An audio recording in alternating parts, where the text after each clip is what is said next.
मुझे खुशी इस बात की है कि जिस ध्येय के साथ इस कार्यक्रम की शुरुआत की गई थी उसमें यह आज का दिन ऐसा है क्योंकि मातृशक्ति, जिसके पीछे ही शक्ति लिखा हुआ है, शक्ति, और हमारे सत्य सनातन धर्म में शक्ति की पूजा होती है। तो मातृशक्ति के साथ में इस कार्यक्रम को करने का जो अवसर आज यहाँ प्रदान किया गया है उसके लिए डॉक्टर शारदा जैन मैडम, बल्कि आप देखिए मैं बीच में थोड़ा सा चीज़ों से डेविएट भी होता रहूँगा और आपको कुछ कुछ बताता रहूँगा। जब मैडम का नाम ही शारदा है, शारदा का अर्थ मुझे नहीं पता आप में से कितने लोग जानते हैं, लेकिन मुझे ये पता है कि सबने सरस्वती वंदना जो है वो सुनी होगी, उसमें शारदा शब्द आता है, तो कुछ बहुत बड़ी बात होगी कि जब नाम ही शारदा है। तो मैडम ने ऐसा अवसर प्रदान किया, उस चीज़ के लिए पहले बहुत बहुत धन्यवाद। और ममता ने अपनी बात को आज़ादी की कीमत, खाली शब्दों की बात नहीं है, इसका अगर हम अर्थ समझने की तरफ आए, हम लोग बहुत किस्मत वाले हैं, बहुत ज़्यादा। मतलब मेरे शब्दों को चाहे आप जाके आज आत्मचिंतन कीजिएगा, हम लोग वास्तव में बहुत किस्मत वाले हैं। और उसका कारण ये नहीं है कि हमारे पास में धन दौलत संपदा मान सम्मान है, उसका कारण ये है कि हम आज़ाद हैं। और इस आज़ादी का महत्व क्या होता है, कोई उससे पूछे जो 1947 में कम से कम 10, 12 या 14 साल का रहा हो, जिसने उस काल को देखा हो, धुंधली यादें उसके पास हो। पता नहीं कितने लोग, किताबों में ही हमने एनसीईआरटी की बुक्स में ही पढ़ा है, मैक्सिमम लोग एनसीईआरटी किताबें पढ़ते हैं कि बहुत सारी कुर्बानियाँ दी गई, बहुत सारे बलिदान दिए गए और उसके बाद हमें आज़ादी मिली। जब बात कुर्बानी देने की आती है तो मेरा प्रश्न यहाँ से शुरू होता है कि आज की परिस्थिति है, मान लीजिए हमारे अस्तित्व पे सवाल है। अंग्रेज शासन करते थे देश में, जो नौकरी करता था उसे पैसा देते थे, बाकी लोगों को भी चीज़ें देते थे। आखिर दिक्कत कहाँ थी? अंग्रेजों का शासन बहुत अच्छा था, अंग्रेजों का शासन बहुत अच्छा था, उनकी नीतियाँ बहुत अच्छी थी। आप अगर डेवलपमेंट के काम देखते हैं तो वो अंग्रेजों ने बहुत कुछ करा है, लेकिन फिर भी हम उनसे पीछा छुड़ाना चाहते थे। बहुत सारे लोग ऐसे हैं जो अंग्रेजों के पैरेलल चलते थे। आज भी भारत में सबसे ज़्यादा जो पैसे वाले लोग हैं, जिनके नाम के ओवेशन होते हैं, जिनके नाम का डंका बजता है, वे वही लोग थे जिन्होंने अंग्रेजों के साथ कदम से कदम मिला के चले। लेकिन उसके विपरीत वे वाले लोग भी थे जिन्हें ममता ने बताया कि 5 गांव के लोग थे, जमींदारी थी, कुंटलों सोना था, लेकिन बिल्कुल जमीन पे आ गए, बर्बाद हो गए। तो आखिर ऐसी ज़रूरत क्या थी, क्या नीड थी, क्या ज़रूरत थी कि उन अंग्रेज़ों से उनका बुरा बना जाए और इस आज़ादी को हमारे लिए प्राप्त किया जाए। इसलिए हम किस्मत वाले हैं कि जिन्होंने बलिदान देना था उन्होंने दे दिया, हमें बलिदान देना नहीं पड़ा। लेकिन क्या हमारी ये जिम्मेदारी नहीं है कि जिस अवस्था में हमें देश मिला, हम अपनी आने वाली पीढ़ियों को वैसा देश या उससे अच्छा देश देके जाएं? आपको क्या लगता है कि आप लोग, मेरी पहली बात तो किसी बात का बुरा मत मानिएगा, आपसे मतलब मैं भी हूँ, कि अगर आपके पास 1 या 2 बच्चा है, आपने उस बच्चे को बहुत अच्छी एजुकेशन दी, बहुत अच्छा उसको बहुत मतलब हर सुख सुविधा दी, पाला पोसा, बढ़िया एकदम नागरिक बनाया आपकी नज़रों में, और आपने देखा कि आसपास का माहौल अच्छा नहीं है या मज़ा नहीं आ रहा, और उसको कहा भी मेरा बेटा ऑस्ट्रेलिया में है, मेरी बेटी कनाडा में है, वो यूएस में है, वो यूके में, and you feel proud on that. आपको बड़ा गर्व महसूस होता है उस बात पे कि एक ही बेटा है जी, कनाडा में है। आप तो यहाँ किस चीज़ का इंतज़ार कर रहे हैं? वो आपके मरने का इंतज़ार कर रहा है, आके जिस कोठी को आपने पूरी ज़िंदगी में बनाया उसको बेचेगा, आपकी बाकी प्रॉपर्टी बेचेगा और चला जाएगा। ये कर्तव्य था क्या आपका? इसलिए क्या मैक्सिमम लोग, हम या हमारे जानने वाले, यही काम नहीं कर रहे? या बच्चे को पढ़ाया लिखाया, एमएनसी में जॉब मिला, पैकेज मिला, कहीं कॉर्पोरेट में गया, बहुत अच्छी प्रॉस्पेरस लाइफ जी, ये टारगेट था क्या? बस हो गया? अगर इसके लिए हम लोगों ने इतनी पढ़ाई की, डॉक्टर बने, एमडी, एमएस, एमसीएच, जाने क्या क्या किया, हॉस्पिटल खोले, ये वो, तो सब मिट्टी है, मिट्टी, बिल्कुल बेकार। बोझ तो ये था कि जिन लोगों ने बलिदान दिया, जो आज की ये स्थिति है, उसको उससे बढ़िया कैसे देके जाए। और मुझे कुछ बताने की जरूरत नहीं है, रोज आप पेपर्स पढ़ते हैं, रोज चीजें देखते हैं, तो हम कहाँ खड़े हैं उसका जिम्मेदार कोई देश नहीं है। देश क्या है? देश आप हैं, देश मैं हूं। हम जो बड़ी आसानी से बोलते हैं ना, सरकार जिम्मेदार है। सरकार कौन है भाई? सरकार की किसी की कोई हिम्मत नहीं होती है, सरकार की हिम्मत हमसे होती है। क्यों ऐसा हो जाता है? थोड़ा और खुल के बोलता हूँ। वैसे ये कोई धार्मिक लेक्चर नहीं है, ये किसी धर्म विशेष को या उसके अगेंस्ट लेक्चर नहीं है। मैं फिर भी एक क्वेश्चन पूछता हूँ आपसे। हर घटना को जब तक ये पता लगता है कि अच्छा इसमें पीड़ित पक्ष कौन है और इसमें मारने वाला पक्ष कौन है, हम किसी भी घटना का आकलन इन चीज़ों से करते हैं कि नहीं करते हैं? आप मुझे बता दीजिए, क्या पूरा देश इससे आकलन नहीं करता है क्या? अगर पिटने वाले आप हैं, और ये बात ममता ने बिल्कुल सही एक स्लाइड में बोली है कि आग लगी हुई है, इंतज़ार इस चीज़ का है। मैंने अपने घर की दीवारें बड़ी अच्छी बनाई हुई हैं, फायर एक्सटिंग्विशर रखे हुए हैं, फायर सेफ्टी के बड़ा अच्छा इंतज़ाम किया हुआ है। घर में आग आएगी तो देख लूँगा, पाइप से बुझा दूँगा। लेकिन जब पड़ोस के 4 घर में आग लगी हुई होगी ना, तो लिखवा के ले लीजिए, आपका घर कभी सुरक्षित नहीं रह सकता, आपके घर में भी आग लगेगी ही लगेगी। तो आपको अगर ये स्थिति नहीं दिखाई देती, आपको ऐसा नहीं लगता कि आग लगी हुई है चारों तरफ, तो अपने ज्ञान चक्षु खोल लीजिए। आपके लिए मुझे नहीं पता कि आप अपने आप को क्या जानते हैं क्या नहीं जानते हैं, हम लोग कौन हैं। क्या हम 1950, 60, 70, 80 के दशक में पैदा हुए स्वतंत्र भारत के वे नागरिक हैं कि जिन्हें विरासत में बहुत अच्छा देश मिल गया या बहुत घटिया देश मिल गया, और हमें यहाँ से कमाई धमाई करके अपने बच्चों के लिए जोड़ के गुड बाय टाटा? क्या हम लोग, ये हमारा इतिहास है या ये वर्तमान है? किसकी संतान है हम लोग? किसकी संतान है? हमारे लिए हिस्ट्री का मतलब जानते हैं आप क्या है? हमारे लिए हिस्ट्री का मतलब होता है बाबर, अकबर, हुमायूं, औरंगजेब, अंग्रेज, इतना।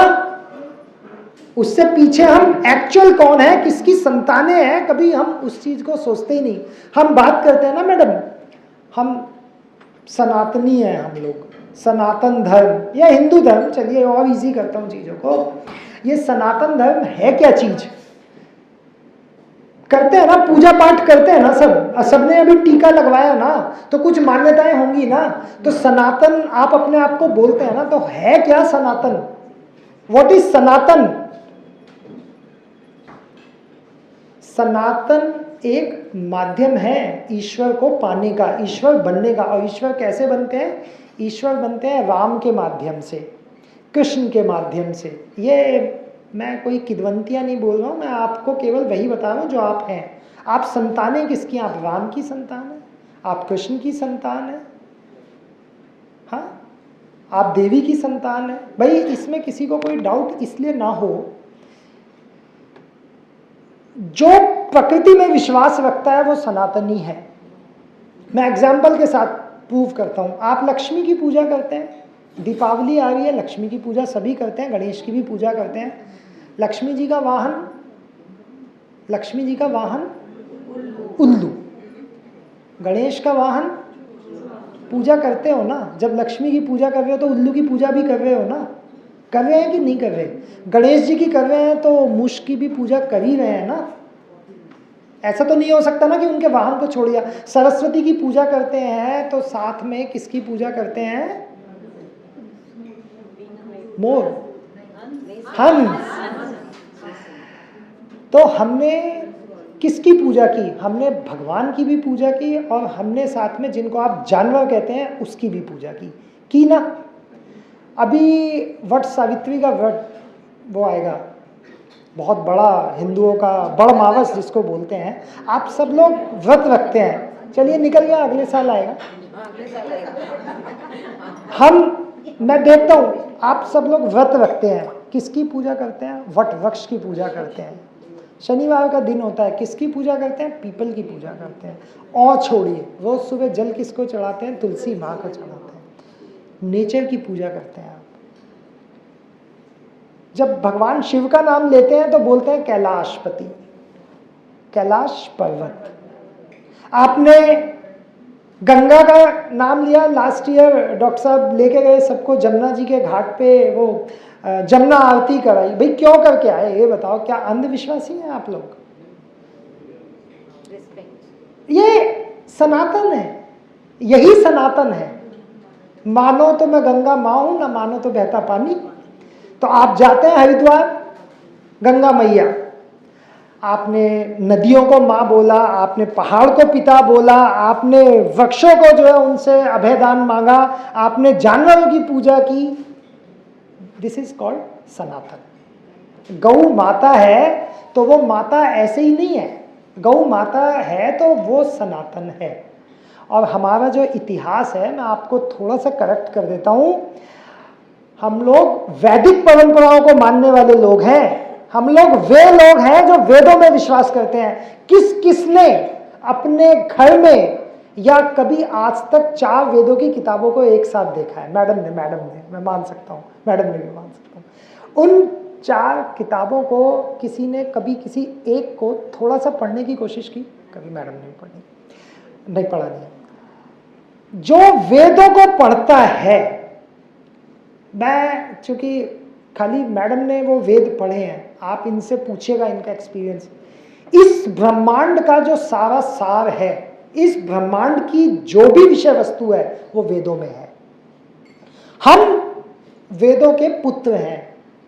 उनको आप आर्य कह लें, आप वैदिक काल कह लें, और ये काल पता है कब का है? जो हम बिफोर क्राइस्ट बोलते हैं, तो क्राइस्ट से भी 1500 साल पहले और उससे हजारों साल पहले, जब इस लोक में कोई नहीं थे और हमारे ईश्वर थे, वो तब का काल है। उसके बाद जो सभ्यताएं आई, उसमें फिर जहाँ पे सिंधु घाटी सभ्यता के बाद वैदिक सभ्यता ही आई है। ये जो बोलते हैं ना हम, यूनान, मिस्र, रोमा सब मिट गया जहां से, कुछ बात है कि हस्ती मिटती नहीं हमारी हस्ती तो मिट जाएगी अगर हम ऐसे ही सोचते हुए। तो क्यों मिट जाएगी? मैं आपको एग्जाम्पल दे देता हूँ एक छोटा सा, फिर बाद में वैदिक काल पे आता हूँ। आप जो इंडिया का नक्शा देखते हैं ना, बिल्कुल गलत देखते हैं, बिल्कुल गलत। मैं अपने बच्चों को भी कहता हूँ, आपको भी कहता हूँ, आप भी अपने बच्चों को, ये मैप नहीं है हमारा। This is not our map. अगर आपके 5 पीढ़ी पीछे चले जाए, ज्यादा नहीं जाना, 5, 6, 10 पीढ़ी, तो ये जो आप देखते हो ना, अफगानिस्तान, उससे आगे ईरान तक, बलूचिस्तान तक, इधर आप देखते हो म्यांमार, कंबोडिया, मतलब ये मत समझिए कि ये मैं कहानी सुना रहा हूँ, ये मैं आपको आप ही की सच्चाई बता रहा हूँ। और 1947 से पहले लाहौर, कराची, इस्लामाबाद, ये तो मानते हो ना कि आपका था। आज ही तो आप कहते हो कि इंडोनेशिया के बाद भारत दुनिया में सबसे ज़्यादा मुस्लिम पॉपुलेशन वाला कंट्री है। भारत कहाँ है भैया? भारत तो अखंड भारत है। ये हिस्सा तो बहुत बड़ी पॉपुलेशन मुसलमानों की बिहेव करता है। तो हम लोग जो हैं वो सिकुड़ गए हैं। पिछले 300 साल में हम लोग सिकुड़ते सिकुड़ते, अब जो आप नक्शा देखते हैं वो आपके जीवन काल का है। आपकी जो औलादें होंगी 50 साल बाद, वो जो नक्शा देखेंगी वो इतना होगा, फिर वो इतना होगा। आप जिम्मेदार आप हैं। हमारे इतिहास वैदिक काल, हमारे आदर्श कौन है हमारा आदर्श? क्या हमारे आदर्श महमूद गजनी, अलाउद्दीन खिलजी, अकबर जोधा, जिन पे ये फिल्में बनती हैं, ये हैं क्या? या वो जो मूवी आपने, मान लीजिए एक मूवी देखी पृथ्वीराज चौहान, या आपने मूवी देख ली पद्मावत, तो आपको लगता है ये हमारा इतिहास है क्या? लव स्टोरीज हमारे इतिहास हैं क्या? नहीं, बहुत बड़ी गलतफहमी में आप जी रहे हैं। थोड़ा पीछे चले जाइए। हमारा इतिहास वो है जब भारत में पहली बार मोहम्मद बिन कासिम जब आया 712 में, तो उसने आके यहाँ पे इधर से दौड़ता हुआ आ रहा था अफगानिस्तान की तरफ से, राजा दाहिर को मारा, 10 लाख बौद्ध मार डाले उसने। उसके बाद में जब वो यहाँ आया तो मेवाड़ में राजा थे काल भोज, बप्पा रावल, हाँ नागभट्ट से पहले। अब उसने मोहम्मद बिन कासिम जो था वो घूमता घामता राज करने के लिए वहां तक आया। एक बप्पा रावल ने जो जूता बजाया और जो औकात दिखाई, यहां से पूरा अरब तक गया, मारते हुए पूरा मंगोलिया घूम घाम के आके 400 साल तक किसी की हिम्मत नहीं हुई कि इस देश की तरफ आंख उठा के देख ले। 400 साल। उससे पहले जो काल था, जिनको आप किताबों में पढ़ते हैं, गुप्ता शासन, उससे पहले और आ जाइए मौर्य शासन, ये थी हमारी धरोहर। हमने नहीं पढ़ा, हम सिर्फ खुद भी पढ़ते हुए और वही पढ़ाते हुए जो हमें पढ़ाया जाता रहा। तो अपने लिए, आप लोगों के लिए, क्योंकि समय की अपनी बाध्यता है, और अभी वैसे थोड़ा टाइम है मैडम, 10-1 मिनट का मेरे पास। सबसे इंपॉर्टेंट काम, मैं जो मातृशक्ति हर जगह बोलता हूँ, मातृशक्ति वो ऐसे ही नहीं बोलता, उससे मैं आपको एक बोध कराता हूँ आपकी जिम्मेदारियों का, क्योंकि केवल आप हैं जो इस बदलाव को यहां ला सकती हैं। जब मुगल भारत में आए थे ना, जब मुस्लिम भारत में आए थे, तो उनके साथ औरतें नहीं आई थी, याद रखिएगा ये बात। कोई फीमेल्स को नहीं लेके आया था। मैडम ने जो बात बोली कि जो इस धरा पे है वो हिंदू है, इसमें कोई अतिशयोक्ति नहीं है। इस्लाम का उदय मात्र अभी 1600-1700 साल पहले हुआ है, और भारत की धरती पे तो आए केवल 1200 में है। तो आप समझ सकते हैं कि हम लोग कौन थे, कहाँ थे, कैसे थे। मेरा आप सबसे एक विनम्र निवेदन है, और वो निवेदन ये है कि आप लोग समाज के उस जगह बैठे हुए हैं जहां पे अब आपको अपने लिए नहीं सोचना है, जहां से आपकी नैतिक जिम्मेदारी बहुत ज्यादा बड़ी है। अगर आप अपने जीवन काल में 10 लोगों को भी ऐसा करके गए जिन्हें आपने अपने देश के लिए, अपने धर्म के लिए जरा सा भी उस दिशा में लेके गए कि जो आपके लिए लड़ सके, तो आप इस देश पे, अपने बच्चों पे कुछ उपकार कर पाएंगे। और मैं ऐसा इसलिए नहीं कह रहा हूँ कि आप कोई परोपकार का काम करेंगे या कोई बहुत अच्छा काम करेंगे, ये आपकी मजबूरी है। आप अगर अपने बच्चों को जिंदा देखना चाहते हैं, आप चाहते हो कि वो इसी ज़मीन पे जो दौलत जायदाद आपने इकट्ठी की है वो उसको चेरिश कर सकें, वो उसको एंजॉय कर सकें, तो ये आपकी मजबूरी है। क्यों? आप क्या समझते हो कि एक बच्चा पैदा करने के बाद में उसको खूब सारा 2, 20, 50, 100 करोड़ रुपया देने के बाद काम पूरा हो गया? 30 साल बाद वही बच्चा आपसे कहेगा, बेवकूफ़ थे मेरे पूर्वज जो साला इस धन दौलत को इसलिए जोड़ते हुए कि एक दिन लोग आए, मेरी मुंडी तोड़ दें और मेरे बच्चों को उठा के ले जाएं और वहाँ से उनको जो है कलमा पढ़वाएं, और उसके बाद में फिर। तो अगर आप चाहते हो कि ऐसा ना हो, तो अपने नौकरों को, अपने ड्राइवर्स को, अपने काम करने वाली को, अपने पड़ोस में रहने वाला जो गरीब से गरीब हिंदू है, उसको मजबूत कीजिए। अगर आपको अपने आप को सुरक्षित रखना है, ये एक आदमी के बस की बात नहीं है। पिस्टल का लाइसेंस मेरे पास भी है, उससे कुछ नहीं होगा, उससे कुछ नहीं होगा। यहाँ हेड काउंट है, संख्या बल है। वैचारिक रूप से मजबूत बनिए। किस लिए? आपका, मैं अगर अच्छा नहीं लगता बोलना, 50 आप और एक मजबूत विचारधारा वाला जिसके पास केवल एक ही कॉन्सेप्ट है, कोई एम्बिग्युइटी नहीं है। अमीर है, गरीब है, ऊंचा है, नीचा है, आदमी है, औरत है, बच्चा है, बूढ़ा है, एक कॉज के लिए काम करता है। The one and only one cause. Why not you people? क्यों नहीं करते हम एक कॉज के लिए काम? एक जगह तो एक होना होगा ना, और वो एक कॉज है सनातन धर्म को मजबूत करने का कॉज, अपने राष्ट्रवाद को मजबूत करने का कॉज। जहाँ ये राष्ट्रवाद, सनातन धर्म, हिंदुत्व की बात आती है, हमें पता नहीं ऐसा क्यों लगने लगता है राष्ट्रीय स्वयंसेवक संघ या विश्व हिंदू परिषद या और कोई संगठन। क्यों? एक कॉमन हिंदू, कैसे उसकी आत्मा इतनी शांत हो गई? कैसे वो अपना इतिहास भूल गया भाई? कैसे आपने अपनी चीज़ों को केवल ये सोच लिया कि मॉडर्नाइजेशन के नाम पे? आपको क्या लगता है कि आप बहुत मॉडर्न हैं? बहुत बड़ी गलतफहमी में जीते हैं। आपसे आज से 3000 साल पहले, मैडम जानती होंगी, वैदिक काल में जिस टाइम पे आपके ऋग्वेद का काल था कि महिलाओं के क्या अधिकार थे, females were the most educated, कोई पर्दा नहीं था हमारे यहाँ पे, कोई पर्दा नहीं था किसी तरीके का, कोई सती प्रथा नहीं थी। डिसीजंस लेने में जो वहां की पंचायत होती थी, females were the dominant part.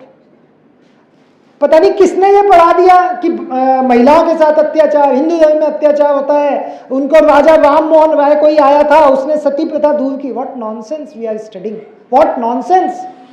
हम लोगों को दिमाग में गोबर भर दिया गया है, हम लोगों को ये बता दिया गया है कि तुम ये थे, जितना दिखाया उतना हमने देखा।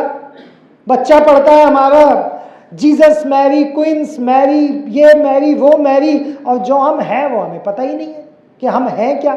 बच्चा बोलता है 79 नहीं पता, 89 नहीं पता, वी फील प्राउड। अरे मेरे बच्चे को हिंदी नहीं आती, क्या करें, 79 89 तो आता नहीं, 69 का उसको पता नहीं है। शर्म आनी चाहिए, शर्म आनी चाहिए। क्यों आनी चाहिए? वैदिक काल की भाषा क्या थी मैडम? संस्कृत। कहाँ छूट गई हमें पता ही नहीं है। हम संस्कृत के श्लोक बोलते हैं, मुझे खुद को नहीं पता होता इसका अर्थ क्या है। एक मैडम है, मुझे I am forgetting her name, वो संस्कृत सिखाती हैं, गायनोकोलॉजिस्ट है, ईस्ट दिल्ली में ही। मेरी एक दिन उनसे फ़ोन पे बात हुई थी। She was professor somewhere, around 74 years की हैं, संस्कृत सिखाती हैं। मैं आप लोगों से हाथ जोड़ के निवेदन करता हूँ, बड़े बड़े काम नहीं करने, छोटे से काम कीजिए। केवल अपने दिमाग में ये रखिए कि आपके हाथ से होने वाला हर काम आपके आने वाली नस्लों को मजबूत करे, बस इतना विचार रखिए दिमाग में। आपके स्वाभिमान तब तक है जब तक आपका धर्म है। धर्मो रक्षति रक्षतः, धर्म उसकी रक्षा करेगा जो धर्म की रक्षा करेगा, ये बात ध्यान रख लीजिए। और आपका धर्म क्या है? आपका धर्म है अपने से जो कमजोर है उसको बराबरी पे लाना, अपने से जो कमजोर है उसको मजबूत करना। लेकिन किस अपने को, जरा ये दिमाग खोल के करिएगा। आपका जो कल्चर है जरा वो देखिए कि आपका कल्चर क्या है। और आप जो सेवा करते हैं, हम सेवा के माध्यम से क्यों, आप कोई जानते हैं, मैं एक एग्जाम्पल देता हूँ। भारत में जो इस्लामिक काल था वो लगभग 350-400 साल का था। उसमें सूफी काल एक बहुत बड़ा था। जब तलवार के जोर पे, क्योंकि इस्लाम की वो पद्धति है कि तलवार के जोर पे कन्वर्जन कराया जाता है, जब उन्होंने देखा कि ये लोग बड़े इमोशनल लोग हैं, प्यार वाले लोग हैं, हम लोग लड़के कोई हमसे कुछ नहीं करवा सकता, जिद में तो किसी फीमेल से कोई वैसी कुछ नहीं करवा सकता। तो जब किसी को, आदमी को ही झुकना पड़ता है, तो इस्लाम झुक गया। उन्होंने कहा नहीं, तो एक काल आया भारत में, सूफी काल। इस सूफी काल को जो हमें पढ़ाया गया, वो कैसे पढ़ाया गया कि भाई सूफी संत बहुत अच्छे थे, उन्होंने हमें जो शिक्षाएं दी हैं, दीन की सेवा करो, धर्म की सेवा करो, और क्या नाम है, सबका भला करो। अरे भैया, उससे 2000 साल पीछे जाओ ना, वहाँ कहाँ आप इस सूफीज़्म में अटके हुए हो। आपके देश में ऐसे ऐसे आपके एग्जाम्पल हैं जो सेवा करते करते मर गए। आप दधीची देदान समिति का नाम तो जानते हैं, दधीची को कैसे भूल जाते हैं। यहाँ ऐसे ऐसे सेवक थे, हड्डियाँ तक दान कर दी। यहाँ ऐसे ऐसे थे जिसको पता था कर्ण को कि तेरे कवच और कुंडल है, लेकिन अपनी एक बात पे उसको मालूम था कि तू मर जाएगा इससे, लेकिन नहीं, उसने मांगा, उसने दिया। तो हम लोग ये सूफी वूफी जो है, ये जितनी चीज़ें पढ़ाई जाती है, दिस इज़ ऑल रबिश।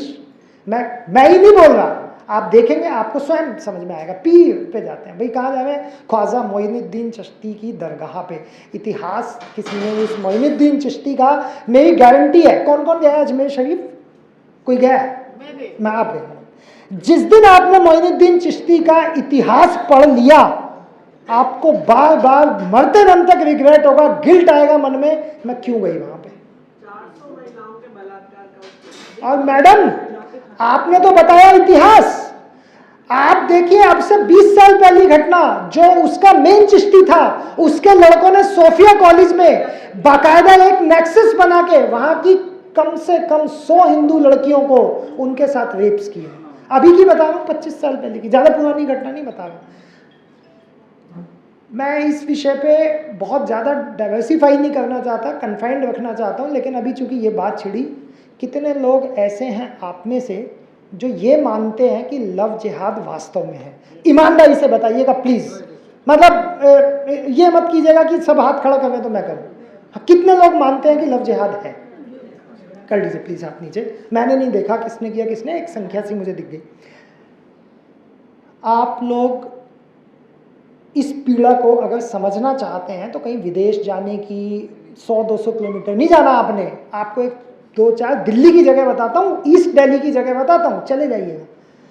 सुंदर नगरी चले जाइए आप। सुना है सुंदर नगरी? सब लोगों ने नंद नगरी का नाम तो सुना ही होगा, ईस्ट दिल्ली में ऐसा। उसके सामने एक जगह है सुंदर नगरी। एक महीने में 30 से 40 हिंदू लड़कियां 12 साल से लेके और 17 साल की उम्र की गायब हो जाती हैं, केवल एक सुंदर नगरी से। आप लोगों को ये भी नहीं पता होगा कि वो लड़कियां कैसे माहौल में हैं, कहाँ जाती हैं, होता क्या है आखिर।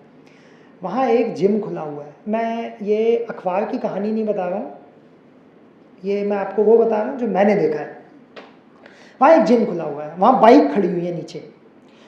जिम में लड़के जिम करते हैं, ठीक है, पेट्रोल फ्री, बाइक फ्री, खाना फ्री, पीना फ्री, जाना फ्री, आना फ्री।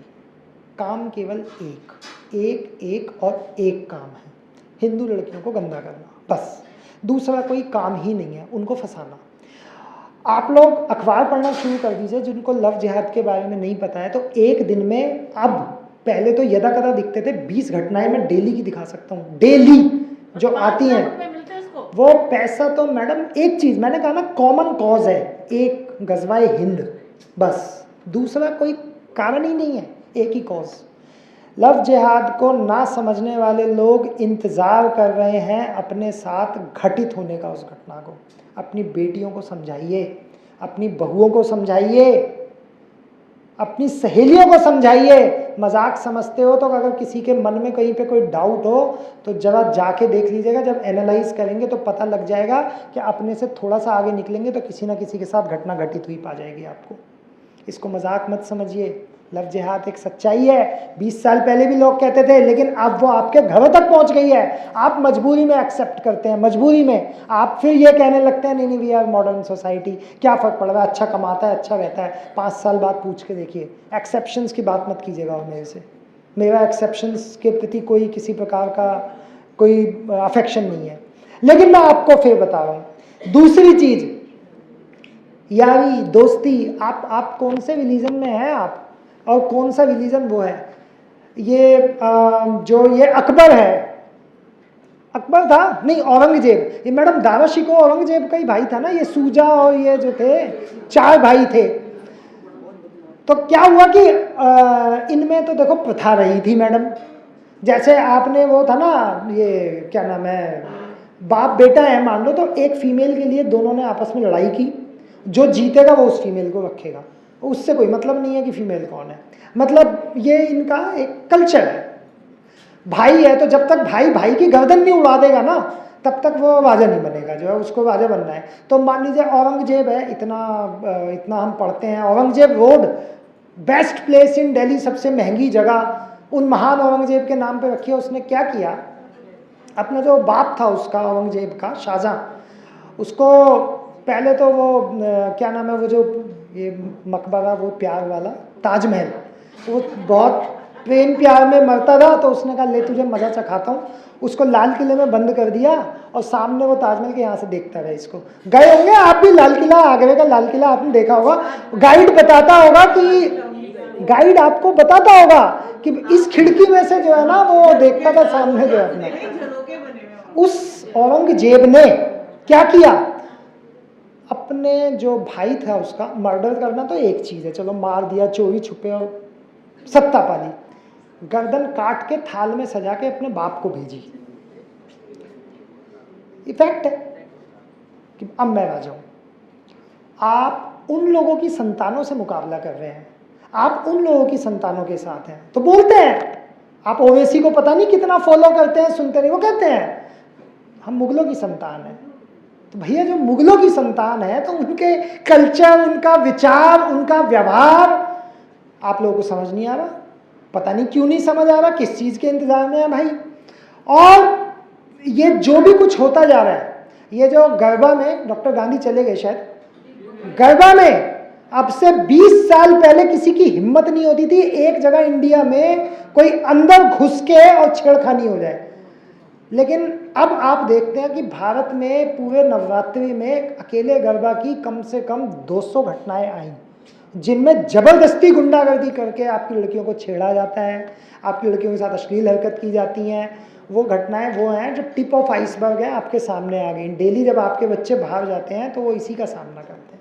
इसीलिए मैं हाथ जोड़ के विनम्र निवेदन कर रहा हूँ कि आप लोगों पे जिम्मेदारी है, अपने घर को संभालिए, बहू बेटियों को मजबूत बनाइए, उनको इतना मजबूत बनाइए कि किसी की आंखों से अगर उनको ये लग रहा है कि ये गलत निगाह है तो उसकी आंख फोड़ने की कुवत रखें।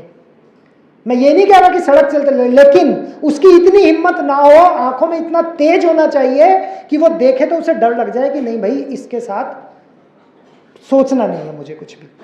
तो मातृशक्ति अपने आप को मजबूत करे, अपने घर को मजबूत करे, समाज को मजबूत करे, देश को मजबूत करे, इतिहास से संकल्प ले, वर्तमान में जिए और भविष्य को सुदृढ़ बनाए। बस ये जो लेक्चर्स होते हैं इनका इतना सही हुआ है, बोलने को कई घंटे बोला जा सकता है, लेकिन बहुत टाइम आप लोगों का लिया। और मैं समझता हूँ कि शायद थोड़ी सी लॉ अगर जली होगी तो ये आज एक लॉ है, कल को ये मेरे माध्यम से जो आप तक गया आप इसको आगे फैलाएंगे, वो उसके आगे जाएगा। केवल इसी एक उद्देश्य को लेके हम ये काम करते हैं, बाकी इसके पीछे का कोई मोटिव नहीं है। और कभी भी अगर आपको लगता है कि कोई भी विषय है, कोई भी बात है, तो आप निश्चित तौर पे बुलाइए, बताइए। हमारे साथ में आपके साथ तो मैडम है, मैडम को बहुत अच्छा ज्ञान भी है, मुझे जानता हूँ मैडम के संस्कार भी हैं। सर डॉक्टर शिल्पी तिवारी, लेकिन नहीं मैडम, मैं तो सर पे पहुँच गया। मैं शालिनी तिवारी तो मैडम हो गई, जो डॉक्टर शिल्पी तिवारी हैं हमारे, वो गूढ़ हिंदुत्ववादी हैं। उनके साथ ये है कि हम थोड़े लिबरल हैं, सर जो हैं वो बिल्कुल एकदम लाइन खींच के काम करते हैं। लेकिन हम लाइन खींच के इसलिए काम नहीं करते क्योंकि हमें उनमें घुस के वहीं ख़त्म करना है। मदर टेरेसा बहुत अच्छा नाम है, बहुत अच्छा नाम है। आप किस दृष्टि से देखते हैं मुझे नहीं पता, लेकिन मैं इस दृष्टि से देखता हूँ कि मेरे देशवासियों को बहुत बेवकूफ़ बनाया है, बहुत बेवकूफ़ बनाया है। इतना बेवकूफ़ बनाया भोले भाली मेरी आदिवासी जनता को कि पूरा नॉर्थ ईस्ट मेरा खा गई, पूरा मेरा ये छत्तीसगढ़ ख़त्म कर दिया, और आज भी वही चल रहा है। तो इसलिए बहुत बहुत धन्यवाद, आप लोगों के साथ ये अवसर मिला।